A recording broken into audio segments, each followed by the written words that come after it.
Hi, first grade friends. This is just a weekly update. I wanted to talk about the work packets that we were sent last week and talk about the Zoom meeting that I'm hoping to have tomorrow. Because the governor shared with us that we will not be returning to school this school year, we're just working to figure out other ways that we can communicate and stay in touch and learn while we're not physically in our school building. So we have our work packets. They were delivered last week. There were 3 separate math packets, okay? 2 of them were, just use a pencil to complete, and then the last packet was a bunch of cut and paste activities. So as you work through your math packets, you don't need to go in order. You can flip through and find the ones you want to complete that day.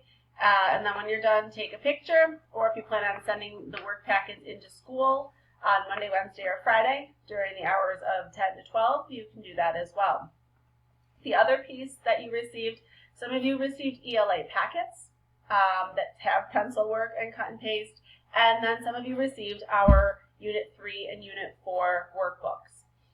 One thing I wanted to mention with the workbooks is that sometimes the reading passages are in the workbook somewhere, and sometimes they're not. So I'm going to post all of those reading passages on our first grade website, okay, under the Reading at Home tab, and you can look there to find those reading passages if you're not able to find them in the workbook. There's also the phonics sections that go along with Units 3 and Units 4 that you can find on our class webpage. And it would be helpful to review those videos in order to get a better understanding of the phonics pieces that you'll encounter during Unit 3 and Unit 4. In terms of submitting work, like I've said before, you can submit work online, just doing the online activities on Seesaw, Imagine Learning, Mayan, Zern, Dreambox. Finished work, the packets can go to the school Monday, Wednesday, Friday between 10 and noon. Or if it's easier to just take pictures and send them on Seesaw or through Dojo or text message. I do want to celebrate the friends that have been doing an awesome job with their online learning. We had 14 out of 19 families communicate with me last week, and then some of our online platforms have kind of died down a little bit.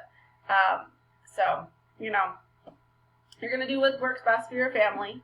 We just need to make sure that the students are participating in something, and that I have evidence of student work. So let's talk about our Zoom meeting. Okay, so our Zoom meeting, I would like to hold one for just our first grade class tomorrow at 11:30 in the morning. The entire first grade is going to try and meet again on Wednesday at 1 o'clock, but tomorrow I'd like to just get our class together. After learning about the fact that we're not going to be headed back to the classroom this year, I feel it's important for the kids to be able to see their friends, to be able to communicate, to learn together, to talk together. And so Zoom is a platform that would allow us to do that. I will send out the link and password tomorrow morning. Students just need a phone or a tablet or a computer that has a camera. And it's just going to be very casual. In the future, I would like to begin doing some more lessons via Zoom.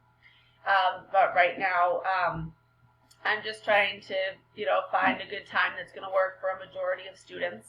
So please message me or complete the Seesaw survey to let me know what times are best for your child to have access to Zoom.